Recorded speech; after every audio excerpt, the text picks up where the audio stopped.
Entonces vamos a darle gracias al Señor, vamos a orar. Padre, te damos gracias, Señor. Señor, acá está tu pueblo, mi Rey. Ellos vinieron, Señor, por una palabra tuya, mi Rey, porque tu palabra es la que nosotros necesitamos, Señor. Es escuchar el mensaje, Señor, que tú preparas, que tú traes en esta noche, Señor. Y oro, Señor, para que el mensaje, Señor, levante, fortalezca, consuele, anime, exhorte, liberte, Señor, al que lo tenga que hacer, mi Señor. Es tu palabra, Señor. Y tú dices que ella no vuelve a ti vacía. Señor, oro para que el pueblo tenga sensibilidad a tu voz. Oro, Señor, para que su mente sea abierta, que haya una comprensión, un entendimiento espiritual. Que te lleves toda distracción. Si usted está cansado, entréguele el cansancio y el agotamiento al Señor. Porque el Señor es nuestra fortaleza, es nuestra fuerza. Porque el descanso que nosotros necesitamos es estar en su presencia. Señor, úsame como ese vaso tuyo, Señor, en favor de este pueblo, Señor, que ha venido con hambre, con sed y con mucha necesidad de ti. En el nombre de Cristo Jesús. Amén. Bueno, puede ir buscando en las Escrituras. Estamos en Primera de Samuel. Vamos para Primera de Samuel, capítulo 4, versículo 12. Y yo le puse este título al mensaje. Dios no es un amuleto de buena suerte. ¿Sabe usted que muchas veces en el pueblo cristiano se ve las prácticas cristianas que son buenas, que las debemos de tener como un amuleto? Si no hago esto, entonces no me va a ir bien. Y lo estamos volviendo algo bueno, lo estamos volviendo en algo malo.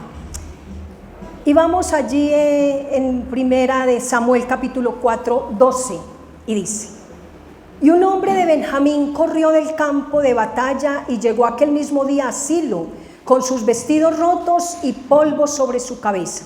Cuando llegó, Elí estaba sentado en su asiento junto al camino, esperando ansiosamente porque su corazón temblaba por causa del arca de Dios.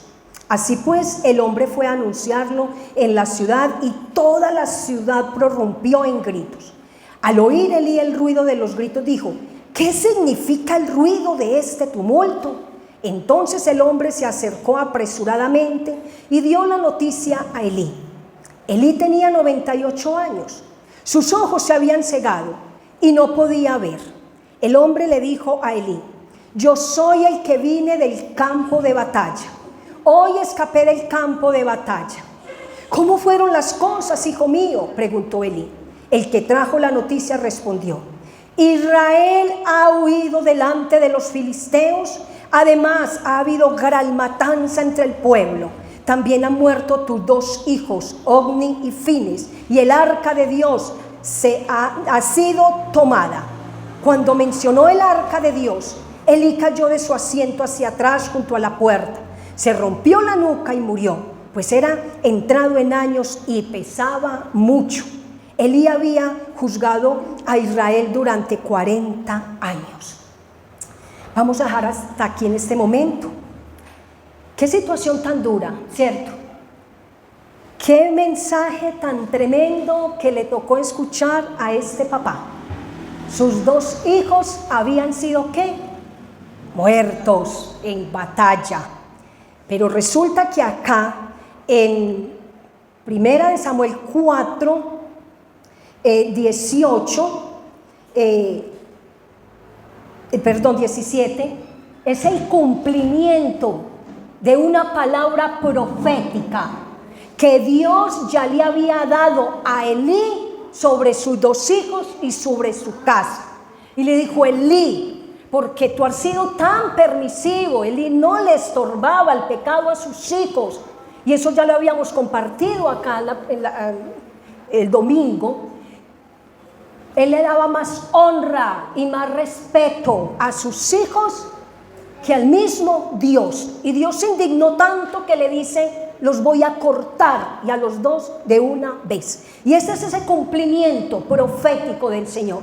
Había pasado un tiempo Cuando él recibe esa palabra, Samuel estaba pequeño, ya Samuel estaba grande, ya estaba ejerciendo ministerio, ya el pueblo sabía que Samuel era profeta porque todo lo que decía se cumplía, y esa era una confirmación de parte de Dios que alguien era profeta, que lo que decía se cumplía. Y yo le decía, si lo que dice ese varón se cumple, es profeta mío; si no se cumple, no le hagan caso, que no lo he enviado yo. Entonces ya Samuel era más grande, más joven, más adulto, y eso quiere decir que ya había pasado un buen tiempo. Esos muchachos seguían en la misma. Lo tremendo es que usted ora o lee esa palabra. Yo creo que usted ya ha estado juicioso leyendo Primera de Samuel, ¿cierto? Para irse ahí como entrenando en la lectura y saber cuando uno viene a compartirles, yo ya lo leí, sí, eso sí está ahí, es verdad. Que este hombre recibe ese mensaje, pero en él no hay un clamor. A mí me llegan con una noticia de esas y lo primero que uno hace es ¿qué? Señor, ten misericordia, como mínimo. ¿O no? Te llega un mal diagnóstico, una mala noticia, ¿y qué? ¿Te quedas como si nada? No, porque te están dando un aviso muy fuerte y hay que, por lo menos, listo, no me van a dar lo que yo quiero, pero estoy buscando al Señor, ¿cierto? Estoy teniendo paz de parte del Señor. Este hombre siguió. El caso es que, para que entienda qué fue lo que generó esta conmoción en el pueblo, es que Israel tenía unos enemigos muy fuertes, que eran los filisteos. Estaban agrupados en 5 ciudades. Ellos no eran de Canaán, ellos habían venido de Creta, pero se habían posesionado a las orillas del océano, y estaban muy fortalecidos. Ellos tenían hierro, Israel no, y tenían una ventaja. Y cuando usted ha leído Jueces, porque Samuel está en esa transición entre jueces y la monarquía, era una época donde los hijos de Dios desobedecían mucho, y el Señor le levantaba un juez y ellos ¿qué? Obedecían.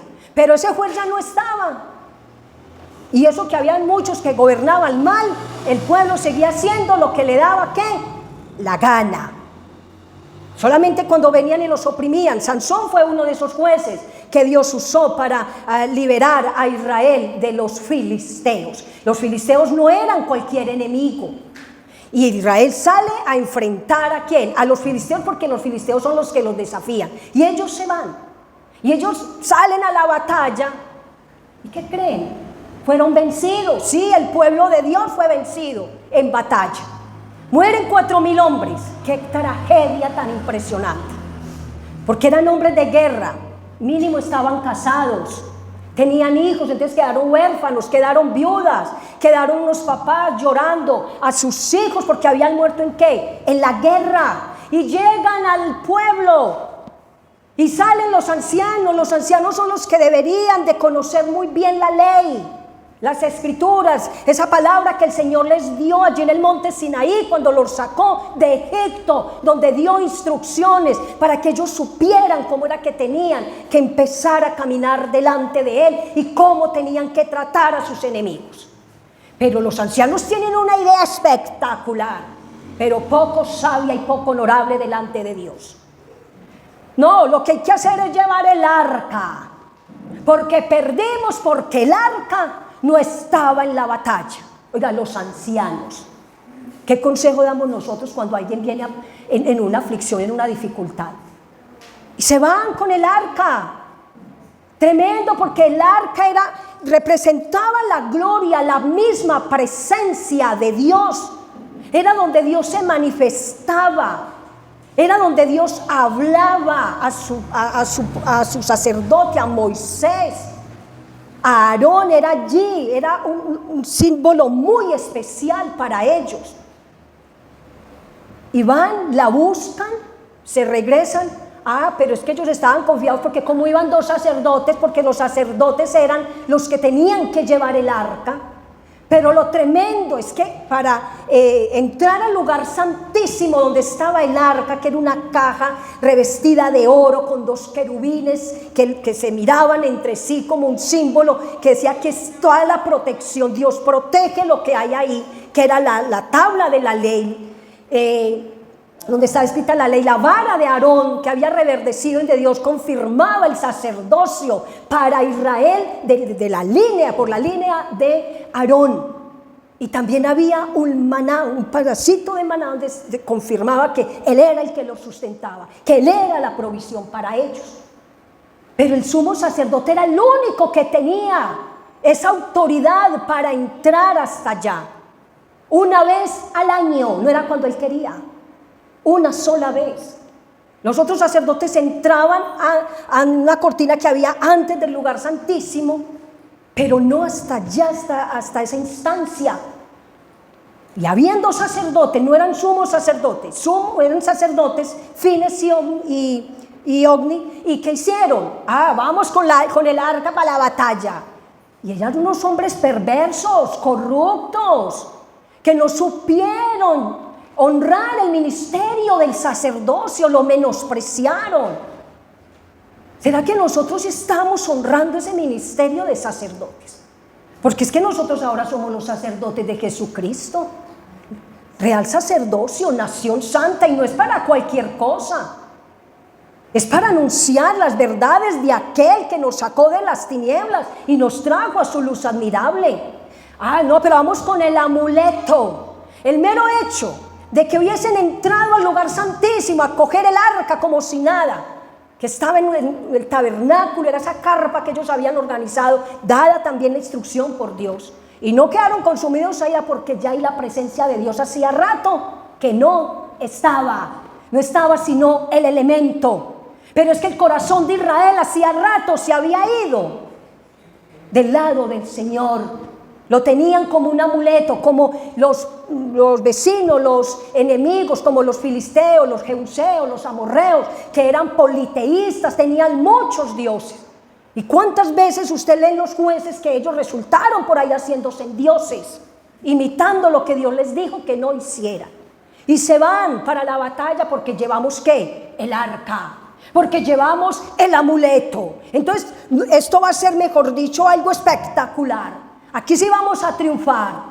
Y los sacerdotes fueron los que dieron esa genial idea.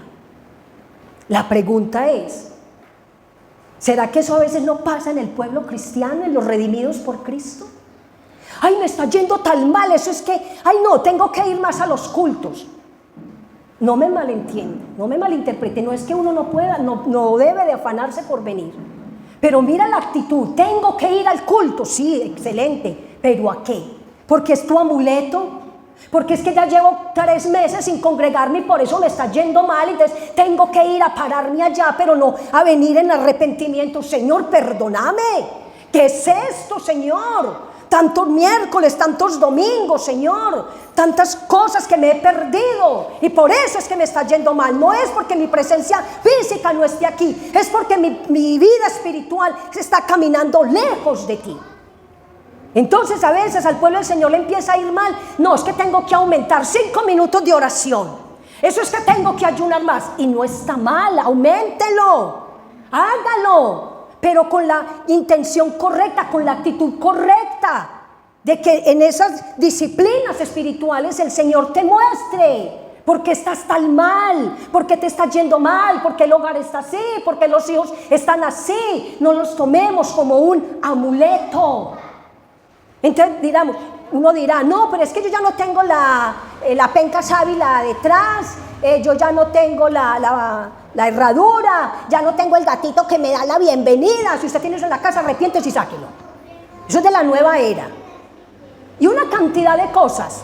Usted dirá, no, pero es que yo ya no tengo la cama puesta como me dijo yo no sé quién, o como escuché que para que entren las energías, y que el espejo yo no sé cómo. Excelente, pero entonces hay que preguntarle, Señor, ¿y cómo está mi vida delante de ti, Señor? Y si todavía tiene esas cosas, arrepiéntase y apártese de ahí. Usted lo que necesita es la presencia del Señor.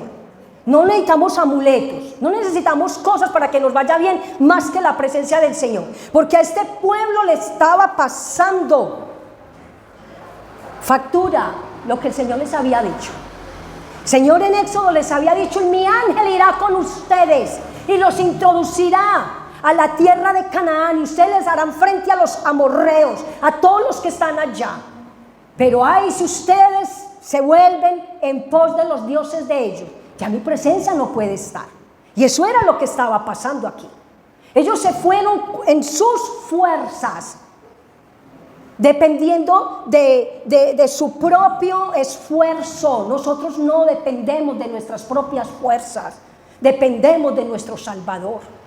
Y por eso es que empieza todo esto. Y ahí en esa situación tan dura y tan difícil, porque habían vuelto a Dios como un amuleto de la buena suerte, viene ese cumplimiento profético sobre el sacerdote Elí, ahí en el 18, cuando llegan y le dice el mensajero, desde el 17, el que trajo la noticia respondió: Israel ha huido delante de los filisteos, además ha habido gran matanza entre el pueblo, también han muerto tus 2 hijos, Ofni y Fines, y el arca de Dios ha sido tomada.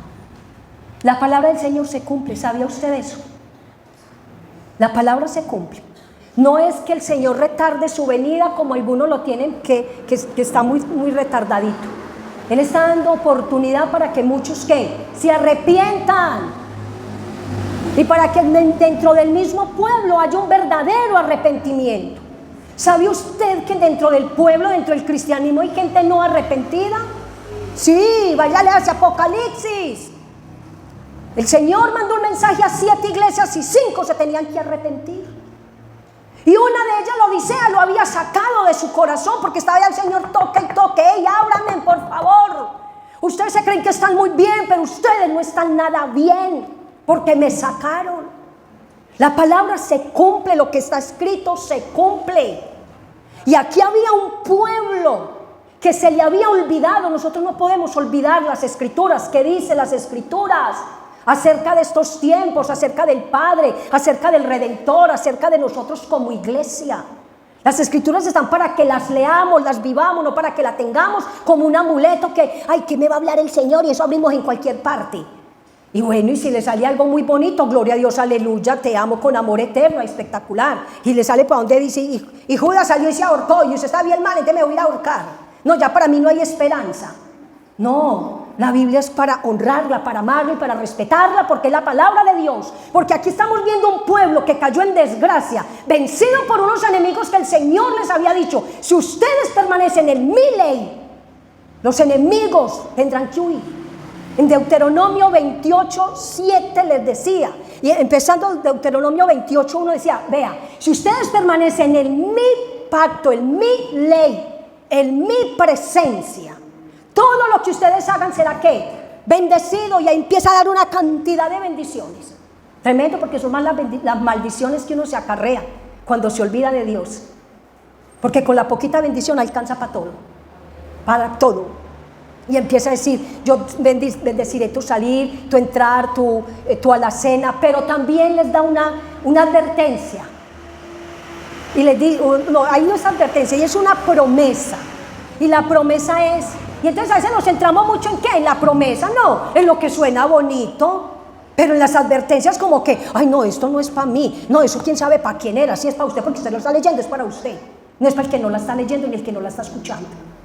Y entonces hay una promesa que les dice: sus enemigos vendrán por 7 caminos, pero tendrán que huir, les tendrán que dar ¿qué? La espalda, porque yo estoy con ustedes.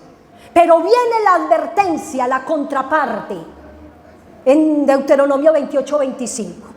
Pero si ustedes no permanecen en mi palabra, en mi ley, sus enemigos vendrán hacia ustedes. ¿Y quién cree que era el que iba a tener que salir corriendo? El pueblo. Y eso fue lo que pasó acá. En la primera intervención murieron 4,000. En la segunda, porque ya llevaban el amuleto y ya iban muy tranquilos, murieron 30,000. ¡Qué calamidad para un pueblo con un Dios tan grande! ¡Qué tragedia! Cuando tenían ese Dios maravilloso que los sacó con el poder. Y lo tremendo es que los filisteos, si sabían, habían escuchado del poder del Dios de los hebreos. Pero ellos lo redujeron a un amuleto, a un símbolo. Y resulta que Dios Dios no es una fuerza por ahí rara. Dios no es una fuerza impersonal. Dios es un ser vivo que conoce los corazones, sabe quién le cree, quién no le cree. Que cuando ve desorden en la iglesia, Él tiene que entrar, Él interviene. Cuando ve que la iglesia lo está viendo como un amuleto, Él tiene que intervenir. Y por eso a muchos los tiene que corregir. Y por eso a muchos les tiene que permitir cosas. Fueron con el amuleto y fue peor la cosa, porque ahí se murieron más que al principio. Porque la palabra tiene cumplimiento. Y así como Elí tuvo que ver que la palabra se cumplía, que sus 2 hijos habían muerto, nosotros también tenemos muchas promesas y el Señor está dispuesto a cumplirlas porque Él no miente. Él es fiel a su palabra. Pero también hay advertencias. Y yo les amonesto en el amor del Señor. Prestémosle atención a esas advertencias. Si usted lee Mateo 24, cuando el Señor empieza a desglosar un mensaje precioso para sus discípulos, empieza a decir cómo iban a ser los últimos tiempos, qué iba a pasar al final con la humanidad, al final con el que quiere caminar con Él, pero como que entre sí, entre que no, y el que definitivamente no camina. Usted se encuentra ahí con unas parábolas, y que la parábola es un mensaje, es una enseñanza espiritual que se da haciendo uso de algo natural, algo muy conocido para que la gente lo pueda entender. Y Él empieza a darles la enseñanza, la parábola de la higuera. Y Él empieza a decir que cuando la higuera reverdeciera, entonces ya era que estaba próximo, y para ellos lo entendían muy bien, que la higuera era Israel, que cuando Israel volviera, porque Israel 70 años después de que Jesús ascendió al cielo fue destruido, el templo fue acabado, ellos fueron esparcidos por todas las naciones, pero en 1948 empiezan a regresar. Y ahí está esa generación de la que el Señor habla. Y Él empieza a decir, ahí empezaban a cumplir ya muchas cosas, y entre más tiempo más se acerca la venida del Señor, sea porque Él venga por nosotros en su segunda venida, o sea porque nos vayamos en el momento que Él lo disponga, pero tenemos que estar preparados, porque el Señor les dice, entonces vendrán y estarán 2 acostados, uno será ¿qué? Tomado y el otro dejado. 2 estarán en el campo, uno lo tomará el Señor y otro se los llevará. Ahí está hablando del rapto. 2 mujeres estarán en el molino, una será llevada y la otra será dejada. Advertencias. Ay, no, eso quién sabe, eso era para el 2000, yo no sé cuánto, no importa, es que si usted no llega al 2060, pues se va a ir antes para la casa del Padre si está preparado, o si no, entonces ¿para dónde nos vamos a ir? ¿Estamos trabajando o no? Estamos buscando la presencia del Señor porque le amamos y porque reconocemos esa obra hermosa y regeneradora que hizo a favor de nosotros. Y hay una cantidad, y usted encuentra cantidad de advertencias. Habla de un siervo injusto, de un siervo malo, que su señor lo dejó sobre su casa. Y ese siervo dijo, no, mi Señor se está demorando mucho. Y así está la iglesia, es que el Señor se está demorando mucho. Y empiezan a maltratar a su cuerpo, empiezan a maltratar a su iglesia. Y resulta que el Señor sí llegó. Y fue muy dura la situación de ese siervo. Y el Señor empieza a hablar y a hacer advertencias de lo que va a hacer con los que son y los que no son de Él. La palabra se cumple, mis amados. No importa que usted crea que eso se va a demorar mucho, pero se va a ir cumpliendo las Escrituras. Apocalipsis 22, el Señor dice, vengo pronto y galardón conmigo para darle a todo aquel según sea su obra. Yo soy el alfa y el omega, el principio y el fin. Y anima y dice, bienaventurado el que se limpie sus vestidos, tendrá derecho a tomar del árbol de la vida y también tendrá derecho a entrar por las puertas de la ciudad. Eso es una advertencia. El Señor viene con galardones, pero también viene y dice que esas personas, que los que son los hechiceros, los idólatras, los mentirosos, los inmorales, esas personas que no se han querido arrepentir se van a quedar por fuera. Son advertencias que el Señor da. La pregunta aquí es, como iglesia, ¿estamos conscientes de los tiempos en los que estamos? ¿Y qué estamos haciendo con toda la advertencia que tenemos? Gloria al Señor. porque tenemos a nuestro Señor Jesucristo. Y que no vamos a hacer de un amuleto todo lo que nos ha dado como prácticas espirituales para acercarnos más a Él, para vivir esa vida que Él quiere que vivamos, pero no por amuleto. Pídele al Señor que le ayude. Dígale: Señor, ¿yo por qué oro? ¿Yo por qué sirvo? ¿Yo por qué me congrego? ¿Yo por qué hago un ayuno? ¿Yo por qué vigilo? Señor, ¿yo por qué estoy sirviéndote en esa área? Señor, ¿yo por qué hablo de ti? Porque muchos los hacen por las razones equivocadas. Y el Señor también lo dijo: en aquel día muchos me dirán: Señor, ¿en tu nombre qué? Eché fuera demonios, hablé de tu palabra, hablé de ti, hice milagros. Apartados de mí, que no los conozco, hacedores de maldad. Porque la actitud con la que estaban haciendo eso no era la correcta delante del Señor. No era la correcta.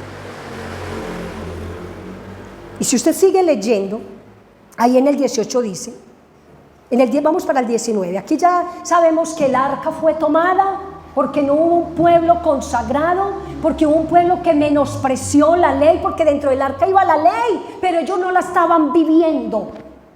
Ellos estaban viviendo a su manera. El arca ya fue tomada, ya Elí está muerto, sus hijos están muertos, en el pueblo hay llanto, hay desolación, hay luto, hay desesperanza. Y aquí dice: su nuera, la mujer de Files, estaba encinta y a punto de dar a luz. Y al oír la noticia que el arca de Dios había sido tomada y que su suegro y su marido habían muerto, se arrodilló y dio a luz, porque le sobrevinieron los dolores de parto.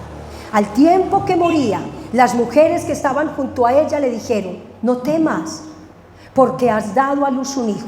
Ella no respondió ni prestó atención, pero llamó al niño Icabod y dijo: se ha ido la gloria de Israel por haber sido tomada el arca de Dios, y por la muerte de su suegro y de su marido. Ella dijo: se ha ido la gloria de Israel porque el arca de Dios ha sido tomada. Icabod, la gloria de Dios se había apartado. La gloria de Dios es la que satisface. La gloria de Dios es la que da vida. La gloria de Dios es la que nos esfuerza. La gloria de Dios es la que nos hace que nos levantemos contra nuestros enemigos, porque su poder, su presencia está en nosotros. Es impresionante cómo el pueblo de Dios puede menospreciar la gloria del Señor. No sé si has leído en Ezequiel capítulo del 10 como hasta el 13. Yo lo he leído y una vez eso me dolió tanto que yo hasta lloré. Como que la gloria de Dios abandonó ese templo. Y yo sentí algo en mi espíritu. La abandonó. Pero no fue porque Él se cansó. Es que Él no se cansa como nosotros, con fatiga humana. Él se desacciona, Él se defrauda, pero Él está ahí esperando. Somos nosotros. Me cansé de buscar del Señor. Me cansé de pedirle ese milagro y no me lo dio, entonces ya no me interesa. Entonces, en pocas palabras, no me interesa tu gloria. A mí no me interesa tu presencia. A mí no me interesa tu santidad. A mí no me interesa todas tus promesas. A mí no me interesa nada. Entonces el Espíritu Santo, ¿qué? Contristado, tratando ahí de ayudarte, de levantarte, pero como se está menospreciando la presencia del Señor. ¿Y por qué se tuvo que ir la gloria del Señor en Ezequiel? Pues si los sacerdotes, los líderes estaban corrompidos. Es que dentro del templo adorando con idolatría, brujería por todos lados. Todo lo opuesto a lo que el Señor les había dicho. Y yo, Dios mío, pero uno lee eso. ¿Y qué estamos haciendo nosotros con el templo del Espíritu Santo, que es nuestro cuerpo? ¿Cómo lo estamos tratando? Dios no puede ser burlado. Entonces, claro, la gloria del Señor se tenía que ir porque había venido una calamidad impresionante a la tierra. Y eso pasó mucho después de Samuel. Porque el pueblo pasaban y venían reyes, pero el pueblo insistía en su perversidad y en vivir a su manera. Y claro, a la gloria del Señor no está. A ellos fueron llevados ¿a dónde? A una tierra extranjera, como esclavos también, allá otra cultura, fueron capturados por Babilonia. Entonces, cuando dejamos que la gloria del Señor, cuando no cultivamos esa presencia, lo que significa la presencia del Señor en nuestras vidas, estamos expuestos a salir huyendo de los filisteos, como el pueblo aquí en Primera de Samuel, cuando el Señor ya los venció. Pero si nosotros no los vemos vencidos, porque es más fácil seguir caminando en nuestras fuerzas, seguir haciendo lo que a nosotros nos parece que deberíamos de hacer, y no decirle al Señor: ¿cómo hago, Señor? ¿Cómo enfrento esta situación? Ayúdame, por favor. Bueno, entonces Israel estaba sin gloria. Y usted se pone a leer todo el antiguo pacto antes de que nuestro Salvador llegara, hasta los últimos capítulos de los evangelios.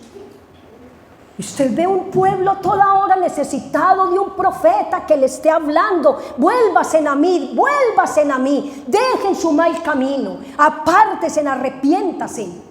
Termina el Antiguo Testamento en Malaquías con un pueblo que llevado, con un pueblo haciendo lo que mejor le parecía, menospreciando el matrimonio, robándole a Dios, menospreciando el sacerdocio, el servicio a Dios. Entonces, ¿cómo vamos a traer nuevamente la gloria? ¿Qué pasó entonces para recuperar esa gloria? ¿Será que necesitamos de obras? Hay pueblo de Dios, en el cristianismo hay mucha gente dependiendo todavía de obras. Cuando es por gracia, cuando yo vivo por gracia, claro, yo hago obras dignas de arrepentimiento. Yo voy a hacer esas obras preciosas y hermosas porque mi Señor ya vive en mí. Isaías 7:14 dice: y la Virgen concebirá y dará a luz un niño y le pondrá por nombre Emmanuel, Dios entre nosotros, Dios entre el pueblo. Y pasan como 600 años y viene ese cumplimiento. Mire que la palabra del Señor sí se cumple, tanto las advertencias como las promesas. Y por allá encontramos ya en primera de Mateo 23, cuando el ángel se le revela a María y a José y le dice que sí, se cumple esa palabra. Y la Virgen concebirá, quedará en embarazo y dará a luz un niño y le pondrán por nombre Emmanuel, porque Dios estará en medio de su pueblo. ¿Estás viviendo esa gloria a través de la fe en Jesucristo? ¿O estás creyendo que tiene que ser a través de obras humanas para impresionarlo o para salir de la situación en la que estás viviendo? Gloria preciosa y maravillosa, porque no es por algo que nosotros hayamos hecho. Fue nuestro Señor Jesucristo que se entregó a sí mismo para poder traer esa gloria. Que cuando Adán y Eva ya pecaron, interrumpieron esa gloria que tenían con Dios y se nos afectó hasta el día que Cristo vino a la tierra y hasta el día que cada uno de nosotros y los que han de ir siendo añadidos a su iglesia lo miren a Él como la gloria de Dios. Vida, presencia, esperanza. Lo único que nosotros tenemos que hacer es mirar al Señor, pero a veces la gente no quiere. A veces el pueblo no quiere mirarlo a Él. Él llevó todo nuestro castigo, lo llevó Él por nosotros. Pero si no hay arrepentimiento, el final será Icabod. La gloria de Dios nos ha abandonado. Pueblo, es tiempo de vivir en arrepentimiento. Nosotros no sabemos ni el día ni la hora, porque Él vendrá como ladrón en la noche.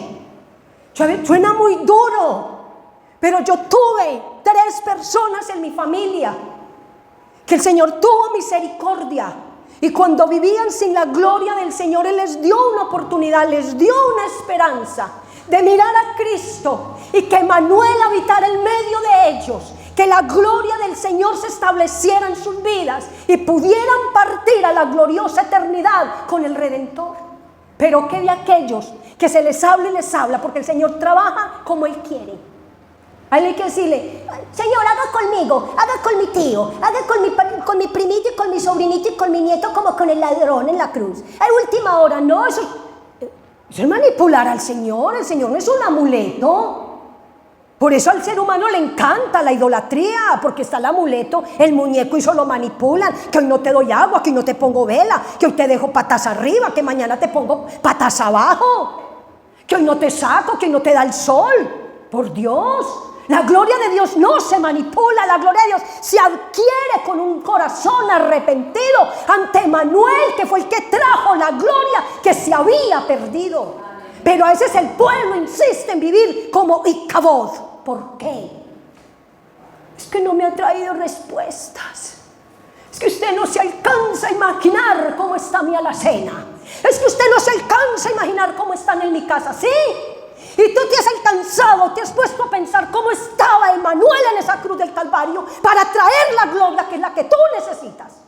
Tú no necesitas una alacena llena. Tú no necesitas el puesto del presidente. Tú no necesitas el marido perfecto en tu vida. Tú no necesitas el hogar perfecto. Tú lo que necesitas es a Emmanuel morando en tu vida. Pero nos dejamos desviar y empezamos a buscar amuletos.